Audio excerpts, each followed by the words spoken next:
All right, welcome to the Driveline R&D podcast, episode 108, I believe.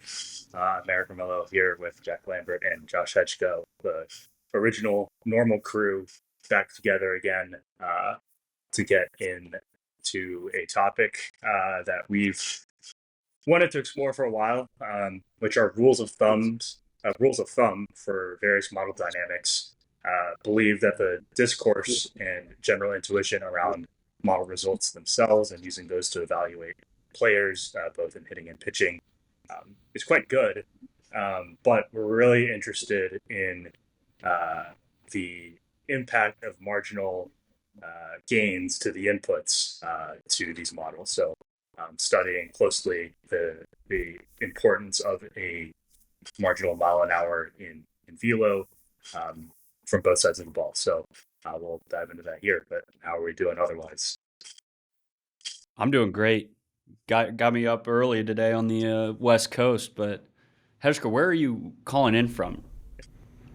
I'm calling in from the black void, the abyss. I have no video right now for logistics purposes. In Reading, Pennsylvania, home of the AA Fightin' Phils. But yeah, there's no video today. I know a lot of people tune in just to see my beautiful face, so I'm sorry for those people. How are we doing in Fine. Reading? How's the season been? It's been good. It's been a good. Had a couple really good appearances to start here. Had a tough one last night, but hopefully by the time this episode airs, we'll have a couple strings of zeros to make up for it. Fighting is formally part of the name up there. Yes, fightin' without a G, very specifically. Okay. It's the fightin' fills, not the fighting fills. Yeah, Strong apostrophe. Is it the fighting Irish or is it the fightin' Irish? fighting with a G, not the. Okay, fighting. there is a G. There is a G. Okay. Do they throw an apostrophe after that? The N in fighting, I or is believe it technically there is an apostrophe. Yes. okay? Honestly, Yeah, I it did my. should be the fighting necklaces. Like, get the We sponsorship in there. we were saying that because all the minor league teams do a like special nights where they change their mascot. We were saying we should get the company to sponsor us and Yeah, be the Fightins for a night. Yeah, with the PH. we're back. I was doing my probably monthly checkup on how Heshka's season is going, and I saw in his picture on MLB.com he's wearing a hot dog jersey and hat, and I don't know how we can acquire that, but somehow one of his high A jerseys went up for auction last year, and we were able to snipe that. Despite all your loyal fans, Heshka, it took the starting bid of $100 to get that one, but you got That to was keep us what up to date if that hot dog one goes up. that was the Rubik's Cube one last year, I believe. The Puzzle Cube, I believe you didn't have the sponsorship to. That's correct. Yeah, we did not have the copyright for that or the trademark rights for that one. Shouts But to yeah, Mr. let Rubik's. us know if that hot dog jersey goes up. I guess we're shooting ourselves in the foot here, letting everyone know on the pod, all thousands of listeners that are going to be bidding at that. The hat we can make happen. I can get hats for everybody. All right, there we go. All right. Well, speaking of hats, the way we break this down, I think, is a few different sleeves of model dynamics here. Thinking about how our model results stabilize, thinking about optimizing how we try to achieve better results, which is something we spend a lot of time talking about, but again, getting into the details that I alluded to earlier, and then really picking at this notion of robustness and fragility. Um, it's a topic that has been discussed elsewhere that we haven't really opined on, but definitely could see some value in understanding who is able to achieve certain outcomes, even if they're not able to, uh, maximally produce by our model outputs the way that they normally expect to. So, starting with stabilization, we talked about this before. Lambo, you've dug into by pitch type, the smallest sample size required to achieve stable results, at least by our stuff model. We talked about this in maybe one of the first episodes, and I came away kicking myself for not making the comparison to Theranos, where the whole novelty there was that you can get um, blood work done with however many drops of blood that they claimed you were able to do this with as compared to the full sample that you normally need. I mean, it's kind of tongue in cheek, but like truly, to be able to know your pitch quality after a handful of pitches here, rather than something that requires a season's volume of work, is very powerful. So you want to go by pitch type and say what the requisite sample. I think first, this is incredibly relevant now because I guarantee you MLB Draft Combine is happening right now, and guarantee this is one of the things all 30 teams are looking at. Just in that there's going to be a lot of guys at this Combine who they might have gone to high schools that they haven't played in front of tracking technology, whatever. We've gotten a read on a radar gun that he can throw 94, but we don't know about the other stuff, how good it is. So what a stuff model does is it takes all the ball flight metrics, how you're spinning the ball, how hard you throw it, what your release point looks like, and it's converting that to a run value based on everything that's happened in MLB, saying based on how the ball moves, we can predict how you're going to have future success in different pitches. And not only can it do that, it does that incredibly quickly. So a fastball stabilizes in about 12, 13 pitches, sinker 10 pitches, cutter 11, slider 13, curveball 10, sweeper 14. So like incredibly quickly. Every kid throwing in the Combine this week, teams will have a very good gauge for where they're at and how their stuff will play with future success. And also tied to that Combine, Jacob Mizorowski was a guy that he was known, but then at the Combine really showed out and got in front of some of this ball tracking technology and really wowed teams. And now he's made his MLB debut. So the main value in these is, yeah, there's a limit to how much future success they can predict, but it can predict enough that it is very valuable. And then the more valuable part is that by the end of this week, the teams are going to have a great gauge for where each pitcher who went to the Combine, where their current stuff is at. And I think this kind of speaks to a larger point that, so obviously the draft context is really important because a lot of these teams, obviously you can go watch a guy and you can see how he does against high school or like college competition, but trying to get a gauge of how he plays against major league competition is obviously the true goal. So I think this speaks to a broader point about results at the end of the day. Obviously they matter in some capacity, but they don't really matter in terms of getting drafted or scouted or traded for or called up. The only thing that matters is your expected future results. And so a lot of times what we've currently done tells us a lot about what we can do in the future at the major league level, right? Like there's stats like FIP and ERA is not super predictive, but like a lot of what you do at the major league level, even like your K percentage, your walk percentage, can tell you a lot about what you will do in the future. Our stuff models tell you about how well you can do in the future much quicker than those stats can at the major league level, and especially outside of the major league context when deciding who to draft, when deciding who to promote in the minor leagues. Our stats basically provide you context on how your abilities would translate to the major league level without needing to see you pitch against major league competition, which I think is another really, really valuable piece of having these models. Hejka, on the theme of kind of stat stability, I feel like you, as a minor league reliever, are constantly in this battle of your ERA may look like crap because you gave up 2 runs in a third of an inning, and now it's going to take you 9 scoreless to have that level out. Have you noticed with like promotions, demotions of yourself or teammates, what stats the Phillies or Mets have seemingly valued above others? Yeah, so it from my experience with both the Mets and the Phillies, traditional results stats aren't really relevant, especially for a reliever, as you mentioned, where 1 or 2 bad appearances can really mess up your traditional stats for a long time. Both organizations are using more of a model-based approach, especially with stuff. Each org has its own version of a stuff model, an intrinsic model, like a command, a location model, all these different models that play into it. And I think they're relying more heavily on those than a lot of people would probably think in terms of like promotions and stuff like that. There's very little focus on traditional stats, especially like ERA and things like that. Obviously, results still matter somewhat, right? Like K percentage, walk percentage. like weak contact, stuff like that, to varying degrees among orgs. But yeah, the traditional like, oh, if you give up five runs in an appearance and now your ERA is a 7, like you can never get promoted. That's just not true anymore. I'd like two follow-ups on that. One, obviously you are coming at this from the player perspective, but do you think there are reasonable actions that an org can and should take that aren't, outright demotion and promotion? Like those are the most extreme actions a team could do if after observing these things, whether they're model based or outcome based. But changing roles, changing usage, things like that are actions that they can take that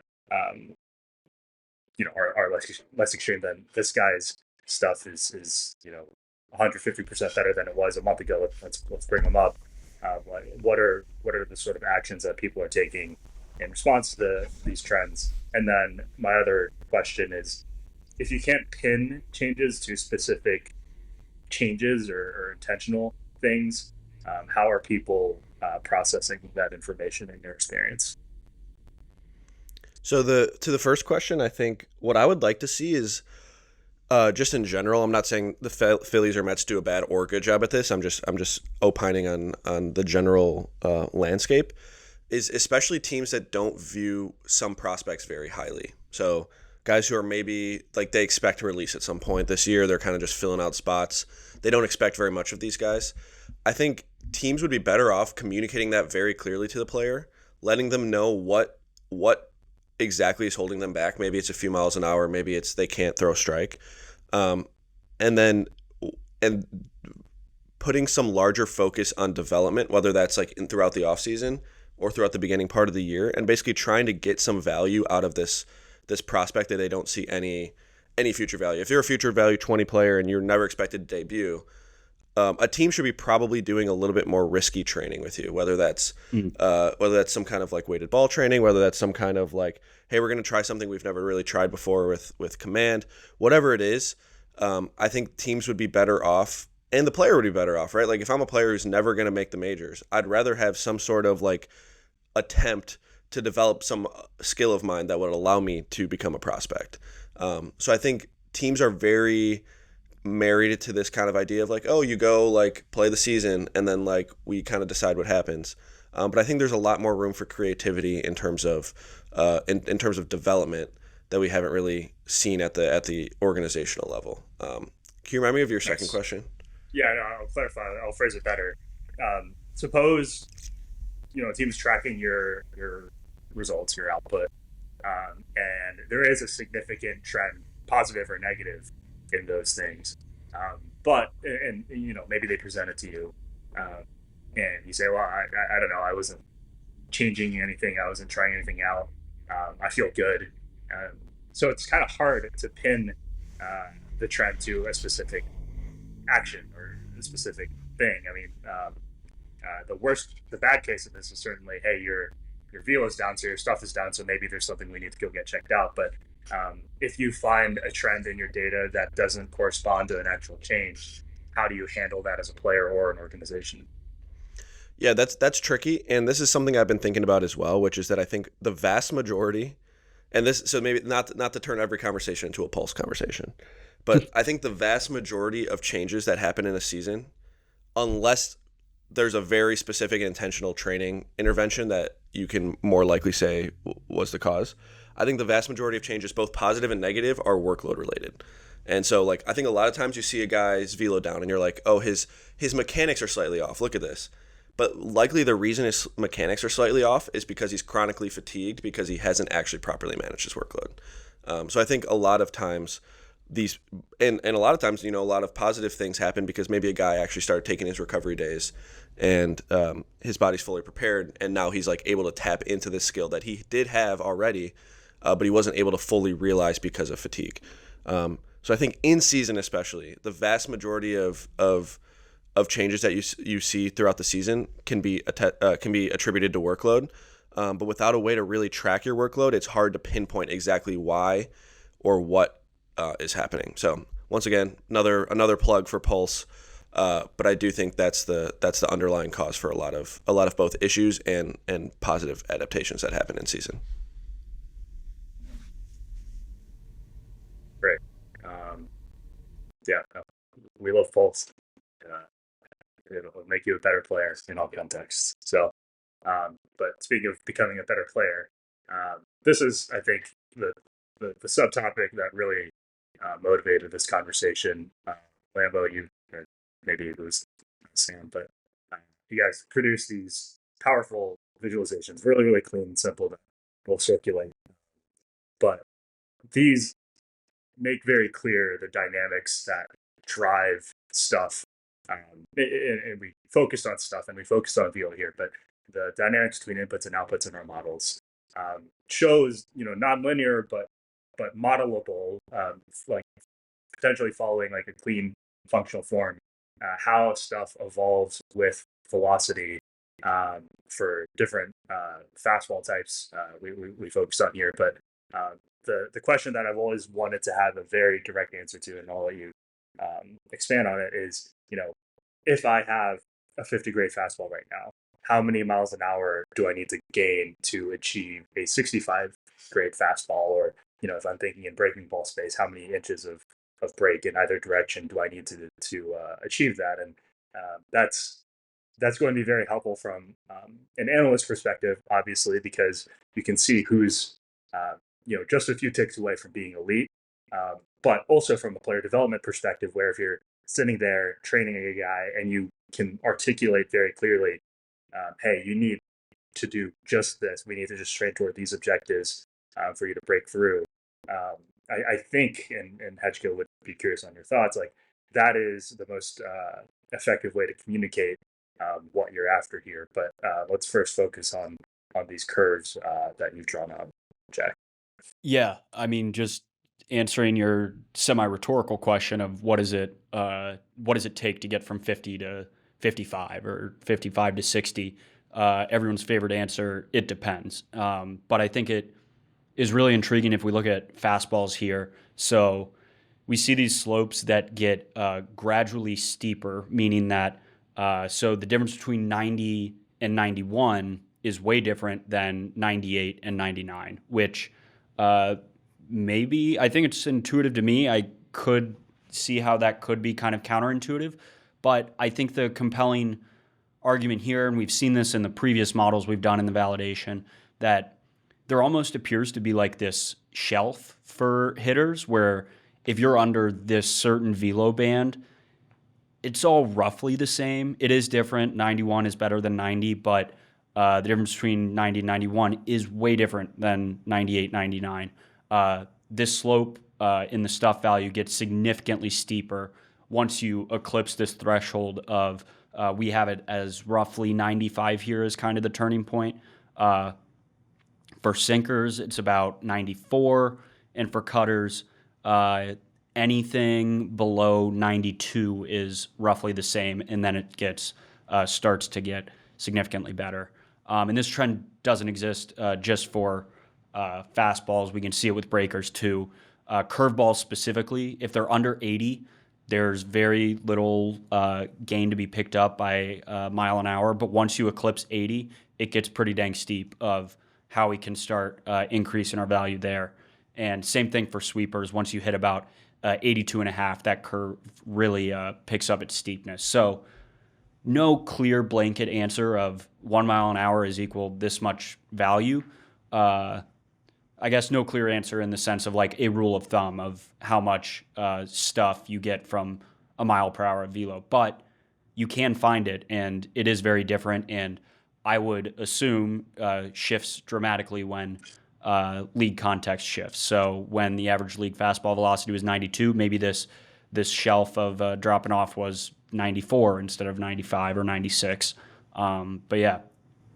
I'd say no clean answer because it's nonlinear, but the nonlinear shape is nice and almost smooth, but it might not actually match intuition. Hedgkill, before we jumped on, you were trying to reflect on, maybe Bodie pointed this out before, but it's actually counterintuitive that at the higher velo bands you get this compounding effect with the marginal mile an hour effect on stuff.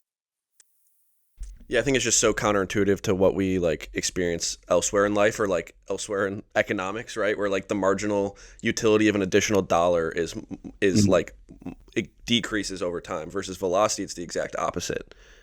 Going from 98 to 99 gives you a greater improvement than going from 91 to 92. For me, that's pretty unintuitive, but I think it's a cool result. What helps with that intuition for me, and we'll get into fragility more specifically later on, is you think about guys that excel because they throw, 100. If they suddenly throw 97, 98, they're still above that 95 mile an hour cutoff that Jack alluded to. It's pretty noticeable how much they've fallen off. And not to pick on Spencer Strider here, but he's the guy that's on everybody's mind right now coming back from elbow surgery, who sat 99, 100 on his four-seamer and is now sitting, 95, 96 on his good days. The difference is stark, and you could formulate some notion of stuff fragility on where you are with respect to that cutoff that we were talking about. Whereas if you see a guy that sat below that cutoff, maybe he was 93, 94, and comes back and is throwing 90, 91, the differences there are at least we're theorizing less dramatic than the differences between a guy that is 99 down to 96. That speaks to the curvature around the different parts of this curve of this trend line that we're talking about. So, and there's likely some bias there as well, because if you're succeeding at 93, 94, you probably have other things you do well, right? So you still do those things well at 91, 92. But a lot of guys who maybe throw 100, 101 are overly reliant on their velocity. And so as the velocity decreases, if they have a small arsenal, maybe their shapes aren't super well refined, maybe their command's not great. If they lose that peak velocity, they may not be able to do all these other things as well. And that just leads to worse results. I think I was just listening to Eno and DVR talk about how Masahiro Tanaka threw on a partially torn UCL for a long time, and that was okay because he was 92 or 92 93 down to 90 91 anyway. And so same idea here, where if, as you're saying, your eggs aren't all in the velo basket, then you might be able to get away with it. Sorry, Lambo, go ahead. No, I think that's a great point, and I think also plays into the shape of the different pitches too. Like we've seen some dead zone fastballs that are 98. I know there was a bunch of talk about Paul Skeens coming out of the draft of how that was kind of the peak of when dead zone conversations were happening, and it's almost like this 3D dead zone of like he's escaped it with velocity. And Skeens isn't the best example there because he, since coming into the league, has as many pitches as Zach Wheeler and the command of Jacob deGrom as well. So I think he'd be one of the less volatile dudes if he were to drop a mile an hour. Obviously not good, but he has the tools that I think he could pitch around it. I'm going to go a little rogue here and like try and share these visualizations for our YouTube audience. Shout out to you guys because they are powerful, and we'll certainly share them around Twitter and such. But we're not exaggerating that you can see a really nice differential around these pivot points that we're referring to, and I think again there's a lot of really really good intuition about like how do you make your pitches better. And the blob, for instance, is in my opinion the best visualization along these lines. But it is still like a static representation of stuff with respect to you're fixing velo right in the blob, but then you're expanding across movement in both planes. So you have to fix something, but here we're just exploring what you get at different velo bands. So I think we talked about how from an analyst perspective, understanding these dynamics can be important. But as you're communicating to a player, let's say going back to like the player dev angle, Um, you know, are we doing a good enough job of making this like less of a black box conversation, or even within the analyst community? Either of you can chime in on this. Um, so much of the temptation was, oh yeah, let's just throw a bunch of stuff into a machine learning model. Like maybe let's extract the feature importance. This is something we've talked about before. But do we think that we're all finally at a point where we're not just throwing things into an algo and examining the results? We have a really good feel for how to actually navigate these dynamics. I think that's something that we're getting better at. I think it's knowing your stuff is, or like, let's say the original Stuff Plus, right? Like it was a 110. Like knowing what features allow you to get to that point. So I know something Lambert and I have talked about before is the SHAP values. But even just in general, like the Stuff Fragility models, but like knowing what the reason I'm at a 110 is. Is it because I have a really elite shape? Is it because I throw super hard? Is it because I get a lot of extension? Knowing what I do well and what I don't do well is, I think, an extremely important aspect of development. And right now, at least, maybe not right now, at least in the last five years ago, we kind of were presented with these numbers of like, here's your stuff, here's your model grades. And it was kind of left up to the coach's interpretation to explain to the player, like, hey, this is the portion that you do well. Like you get really good extension, or you have a really steep IVB, you throw really hard, whatever it is. And I think moving towards a more systematic way of kind of explaining like the positives and negatives of what a guy does and doesn't do well, and understanding the trade-offs of improving, for example, your velocity on a breaking ball will likely hurt the shape. But is that a trade-off that's worth taking? Is that one that would actually improve your stuff? Is that one that would improve your command of that pitch? Understanding all these interactions is very complicated, but I think we're moving that direction, if that makes sense. Yeah. I think, too, one area we can improve, and we've talked about it a little bit, Marek, is adding error bars to each prediction. I think could be very compelling. I know just yesterday I got a question about one of our athletes, lefty, 38-degree arm angle looks like, and is throwing changeups at 84 miles an hour with -11 horizontal, -5 IVB. So he's throwing these left-handed screwballs, and our model just didn't like it as much as you'd expect for an 84-mile-an-hour left-handed screwball. And I had to explain to him, like, that's not a pitch the model's really seen before. So it's the issue you've constantly dealt with, Heshka, where it's like there aren't enough guys in this training set for us to feel like we have the most reliable control over what the model is going to predict, which is partially a shortcoming on our end and our methodology in being kind of the black box. But adding error bars in that sense, I'd like to think that would reflect that that lack of confidence the model would have. Yeah, I couldn't agree more on the error bars. I think like a point estimate, especially for a single pitch, seems pretty. Yeah.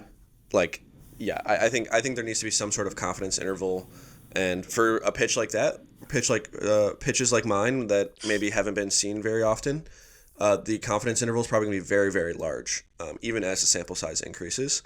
I think that would add a lot of value to the discourse, because I think a lot of people take these values as at their face value, rather than understanding it's not saying that this is the actual true value of this pitch. It exists in some continuum of error, potential error, and I think expressing that more clearly would improve the discourse. Heshka, you mentioned the Phillies and Mets both being kind of model driven. Have you had any conversations with, I don't know if it'd be your coaches or front office staff or anything, on how you are treated in models and whether that's a fair representation of what you're doing on the field? I've proactively had these conversations. What's really interesting is I think both the Mets and the Phillies had iterations of models that had me at like some version of 70 to 80 grade, and then other iterations that had me at some version of like 20 to 30 grade. Yeah. And so I think that is a perfect encapsulation of what we're talking about, where like minor tweaks to these models are having drastic impacts on how I'm graded out. And it's the same thing with even individual pitches, where some individual pitches will be really highly rated, and then very, very similar versions of those pitches are really low rated, based on probably some of the features being slightly different and slightly off. I've had proactively these conversations, and I think basically the answer they gave me is that for someone like me, the model means a little bit less than results and expected results, and some of these other like more results oriented, some of these more results oriented stats do. So it's tricky. It's hard to balance because I don't know what the solution is, and I think error bars would basically help express why somebody like me needs to be graded on results rather than models. It's a good example of if you have a guy with a stock arm slot that's a righty that throws a fastball, slider, and changeup, like, yeah, you got a pretty good gauge of what they're doing. But like if we want to project what Tyler Rogers is going to do next year based off his stuff grade was only trained on pitches that he has thrown in the last like 3 years. So it's just predicting based off his previous results and probably not going to be super reliable because that sample size relative to everything else is just so low. So yeah, it really does. There is that shift of most of the time you can use the stuff model, but there are cases that you have to acknowledge that the stuff model is going to come up short. We don't need to dig into this particular topic, but as y'all are hashing that out real time, I realize that is kind of the nice property of using the 2080 scale, which we sort of agonized over preseason. Is like, how are we going to report our new model results? Are they going to be 100 scale or going to be 2080 scale? Why? What even? Does it even matter? But, by operating on 2080 scales and you're necessarily only jumping like 5 points at a time, or generally even 10 points at a time on that scale, it sort of implies a confidence interval. Whereas if you're telling a guy that he's 114.8 stuff plus, that does feel way more like a point estimate. So I do like that we've switched to 2080 in a lot of our parlance, and I'm starting to realize that it might be because it implies this confidence interval, and you have to have a really material change to jump from 50 grade to 60 grade, and you know you're generally operating maybe 58, 62 if you think of yourself as a 60 grade guy rather than actually literally being 60. I think that's probably what we have going on there. But to again, not spending too much time on that, moving on to how is this best delivered to an athlete. Maybe talking in model output terms isn't even what we should be doing. Maybe expected outcome space is the most useful because at the end of the day we are here to create runs and prevent runs. Are things communicated to athletes in run expectation? Are things communicated to athletes in terms of at this talent level you're capable, we think, of this much more? You could take it a step further, and maybe this is a way that an agent speaks to an athlete, but at this talent level you're capable of earning this big a contract. Like, should things be in dollars? Like an old school Driveline topic or tool, I should say, is this money barrel idea where we were constantly able to say to a potential client, you're at this X Wobicon level. If you do our bat fee program, we think you'll be at this X Wobicon level. I believe other iterations put it again into more space, literally into dollar space. Is there a right way to go about it? I know the answer is no, but like, is it more tactile or concrete for a player to hear it in those terms?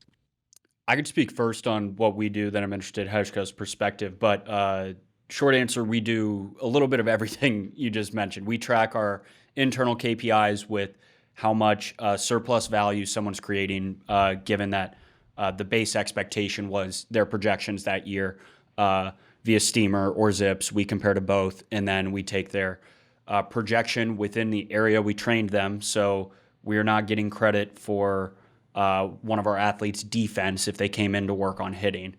So take that value, and then we have the amount of surplus WAR they created in that, and then with a rough estimate, I'm not super big on it, you can apply the $10 million per win calculation to get a gauge for what that was worth monetarily. And that does help with reaching out to agents on, hey, we think we can get this guy better. This year we did $35 million in surplus value across these athletes, or whatever the number is. But then also on the expected outcome side of things, so our pitching post-game reports, I think are extremely valuable to include those in there, because outing to outing is so volatile. You might have had a call go the wrong way. You might have had someone hit a chopper for a double that was chased outside the zone. So right next to all the whiffs you got are the number of expected whiffs we thought you should have got. Number of chases you got, the expected chases you should have got. Called strikes, the expected called strikes. Just to give the athlete that full picture of, is the sky falling, or did things just end up the wrong way today? And that's more post-game feedback. Then for off-season training, we do have this money barrel script. So the way this works is it takes every batted ball you hit, the ex-Wobicon of it, based on the bat speed and how well you squared it up. So squared up percentage as a function of the physics calculation of the exit velo, pitch speed, bat speed. We can then say, what would have happened if you squared this up the exact same way, but you did it with 1 more mile an hour bat speed, or 2 more miles an hour bat speed, and project these guys' outcomes. So one guy I was just looking at that I think has the highest potential ROI in training bat speed is Dansby Swanson this year. So his current batted ball profile is pretty elite for hitting some home runs.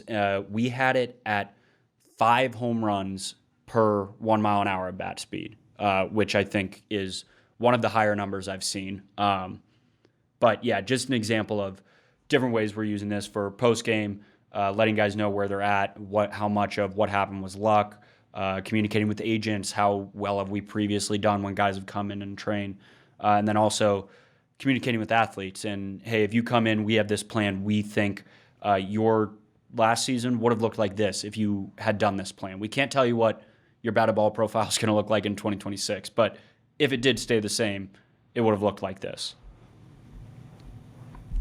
I think Lambert did a great job of covering all that. I will say, as a minor leaguer, knowing what my expected value is as a prospect would probably just depress me. So I'm not sure we should do that. But I do think the post-game report feedback, understanding like, hey, this was maybe the actual run value you created, or like that you allowed, but here was the expected based on maybe batted ball outcomes. Here's your predicted based on our models. The expected whiffs, like Lambo talked about. I think all that's very useful feedback. And then I think as the season goes on, knowing if I'm somebody who chronically overperforms or chronically underperforms the model, I think would also be helpful. Just to understand, like, is there something else going on that, like, maybe I'm never ever reaching my expected number of whiffs? Like, is there something else going on? Maybe it's something with my arsenals, like my arsenal interactions. Am I always overperforming? That'd be good to know, so I can tell my coaches, like, hey, I'm always overperforming. But I think this kind of like chronic feedback loop is really important. I feel like you're especially subject to that too, because we have these models, but they're the component models that make up the stuff model. So if your organization implements a new model and you go from 80 grade to 20 grade or 20 grade to 80 grade, your expected numbers are going to shift dramatically there. So yeah, it is a tricky situation of kind of getting a gauge for where the model's at and where you actually stand. Harder than most people to figure that out. Yeah, no doubt. And the more I think about this, the more I wonder if like some of the work we've been doing, in particular Marek, on familiarity would help kind of fix a lot of these issues with low sample size pitchers, such as like a submarine guy or like that lefty you were talking about earlier. I wonder if some of that familiarity work would help bridge that gap a little bit, because some of the advantage and some of the reason that these pitches that have never been seen before are successful and tend to overperform models, at least on at the submarine level, from my understanding, is because of the lack of familiarity, right? That's at least what the old school intuition is, right? It's like, oh, you throw from a weird slot, the batters have never really seen that before. Mm-hmm. That can kind of be explained by the fact that batter has no familiarity with that arm slot or with that specific pitch shape. So I wonder if that's something that would help bridge the gap in the future. You're saying that once we've seen, or once the familiarity is more priced in, so to speak, not only is the expected batter damage against a certain pitch higher, which is the working hypothesis here, but also you think our model capabilities, or the delta between expected outcomes and realized outcomes is probably less because these are no longer outlier type pitches, and we are able to model their behavior better. Well, I think when I think of like the reason that, like I mentioned before, that submarine pitches tend to either be like 70-80 grade or 20-30 grade. I'd say the first example is because it's overfit on submarine guys in the major leagues, like Lambeau talked about, Tyler Rogers, right? And so obviously he's very successful in the major leagues. So now anything trained on his pitches is going to expect a pitch that's similar to that pitch to do really well because it's only looking at his pitches, versus a stock righty. There's stock righties that throw really well and there's stock righties that don't throw really well, and we kind of can get a better feel for the actual true distribution of potential outcomes of that specific pitch. If we're looking at stuff, like we're also including, and Tyler Rogers is the only submarine guy, it's not just a stuff model at that point, it's also his command and his deception that are also included in there very, very explicitly. I guess technically implicitly.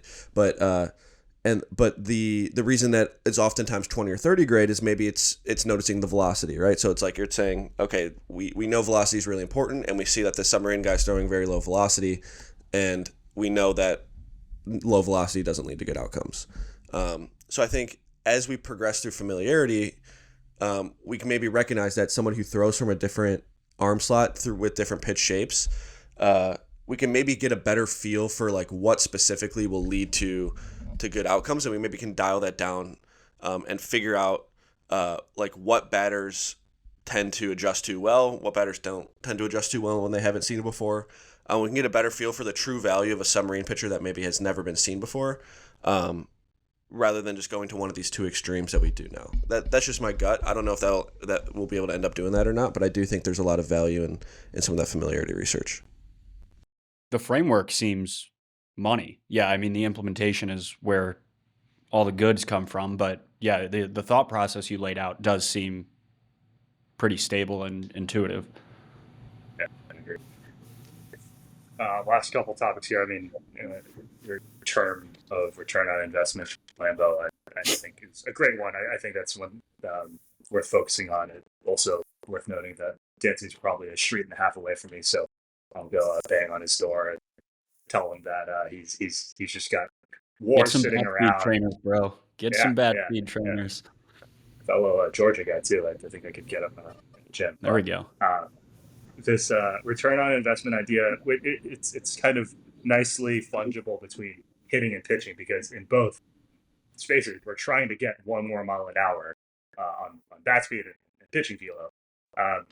And obviously the averages of bat speed and fastball velo are different, so we can't really talk in terms of marginal mile an hour being comparable in both. But suppose we were talking about percentage gains on your velo, on your bat speed, or how you're throwing, but also considering the difficulty of achieving that extra percentage gain in both. If you were to account for the effort, the amount of development and training it takes to achieve those gains, where is the return on investment higher, in pitching or in hitting? And I'll start with you, Lambeau, because you're right in the middle of the road to 85. So how has the process of achieving marginal improvement felt on your side? Yeah, I mean, that's a great question. I don't know. Are you asking if it'd be more difficult for me to gain, let's say, 5 miles an hour bat speed, or 5 miles an hour? I guess that's what I'm saying is once you get through your pitching velo training, go flip on over to bat speed training and tell us which was harder. But honestly, I might, because so for context, like I played baseball in high school, didn't do anything in college, and now I'm here, whatever, 5-6 years removed from having played baseball competitively. So my training is like pretty stock. It's like if I just show up and lift and show up and throw, I have increased in velocity. If I can get to 85, I'm not sure, but I'm also training like someone who works a full-time job and is doing this for fun. I'm not like gung-ho on working out 7 days a week to make this happen. So, but I have seen increase there, and since I'm not trying to play competitively, probably will not be trying to push through any major plateaus. And maybe when that happens, I'll hop on over to bat speed and see how how quickly we're able to do it. But for me, I'd imagine that both will kind of progress a decent amount just from the weight room side of things. Like I very casually lifted after I stopped playing baseball, like never really seriously with any legitimate programming or anything. And my HP numbers have gone up. I'd imagine if I were to go pick up a bat, I would be swinging it harder than I was, 3 months ago. Do you think the So same amount of lifting, I know they're different programs, but the same amount of lifting is more likely to result in a bat speed mile an hour gain or a velo mile an hour gain?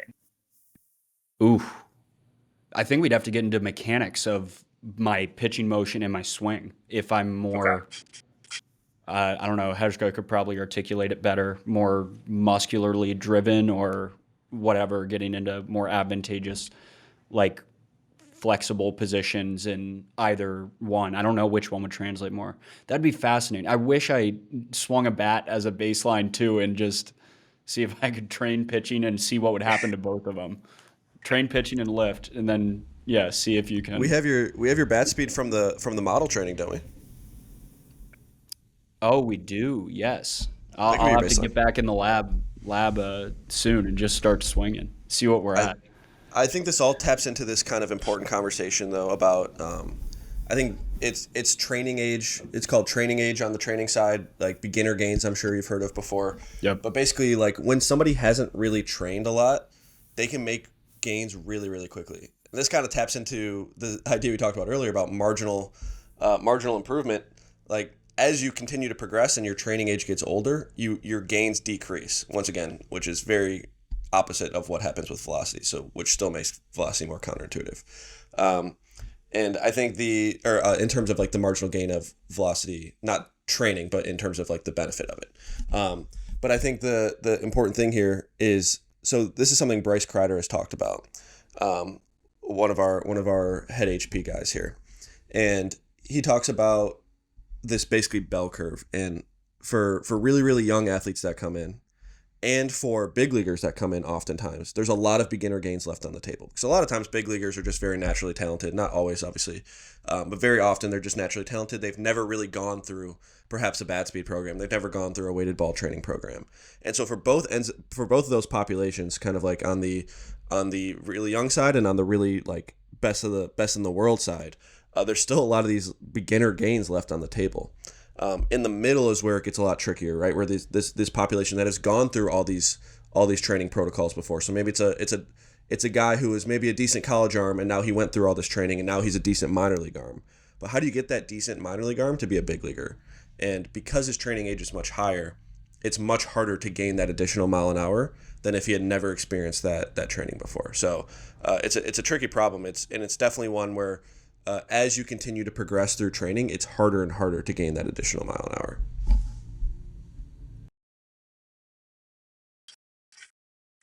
Yes, got started thinking that like I'm at a baseline state on both, so maybe I should just whip up both of you on the bat speed training over here. So we don't I have thought to. I thought we revealed to people you were going to be racing your daughter to see who can throw Yeah, harder quicker. she's definitely on the beginner gains part of the spectrum right now at the rate she's growing. But um, all right, well, last topic here. We did get into robustness and fragility a bit, and got into some case studies, and it is a pitcher quality that I've heard talked about a lot, and I think really the most convincing um, thing that I've seen that we could use toward a metric if we needed to develop one would be kind of where on the break even, what side of the break even do you lie here? You know, are you above the 95 mile an hour cutoff, and if so, then um, the marginal mile an hour matters a lot more. If you're on the other side of it, then it matters a lot less. Um, so maybe we could explore that further. But another quality that's been talked about along these lines is feel. And I'm not really satisfied with the proposed definitions of feel. Some people try to make it a command thing. Some people try to make it like you're capable of so much spin that you can achieve a bunch of different shapes, or you can have a wider arsenal as a result of your feel.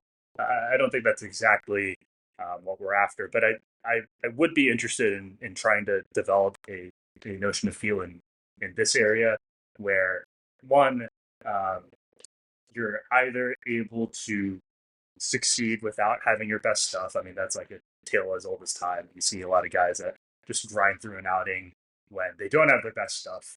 And so maybe they have some level of robustness, some level of feel that's able to achieve results anyway.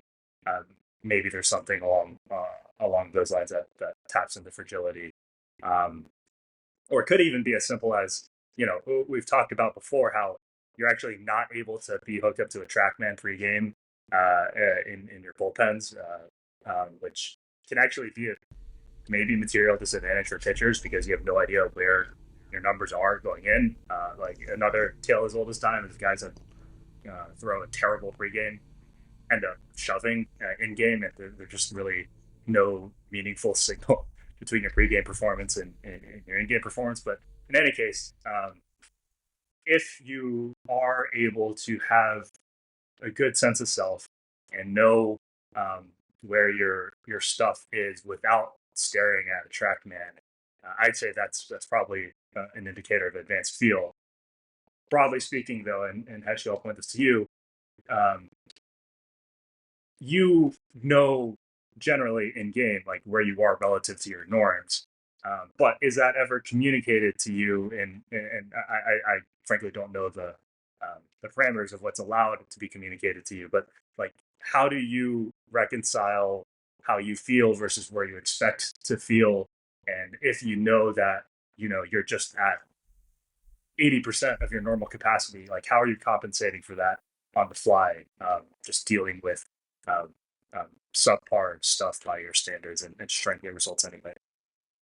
So first I want to issue a correction because I think I provided incorrect information last time, where I'm the one who I believe mentioned that we aren't that you're not allowed to use TrackMan in the bullpen. We were playing the Greenville Drive a couple weeks ago, and they did have TrackMan in the bullpen before the as relievers go into the game. So I think there must be some rule that I'm not entirely, or rule change that either rule change or I had incorrect information to begin with. But they are able to use TrackMan going into the game. Then suppose it's a skill to be able to understand your own performance without staring at TrackMan. For sure. That is a real thing, in game when you're out there on the mound, like you got to be able to have that presence. So, all right. I think I'm slightly conflicted because I think there's this balance of obviously it's important to know like where you're at that day from an objective perspective. However, I do think there's this sense of the more you're thinking about your velocity, the more you're thinking about your shapes, the less like you're able to execute and actually just go out there and throw with conviction every pitch and like get outs, right? So like I do think it probably depends on the pitcher, because I think a lot of pitchers, knowing that their velo's down, like it's just going to try to cause them to like throw harder and then like at the sacrifice of everything else.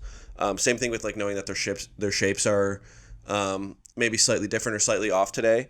That's just going to make them, instead of going the direction where you're talking about, which is like, how do I have the feel to still get outs with subpar stuff? A lot of people go the direction of like, how do I get back my good stuff? And then in the moment when you're trying to get back your good stuff, it's usually going to come at the detriment of your ability to execute and get out. So I'm a little conflicted. I do think there's some value in knowing that. I think going back to things that we've talked about before, when your stuff is down, when your velo's down, leaning into a better mix, like having a less arsenal that's less reliant on one or two pitches, and trying to like maybe mix and like really take advantage of some of these arsenal effects and like tunnel pitches really well. It's a tricky question. Like I said, I'm slightly conflicted myself.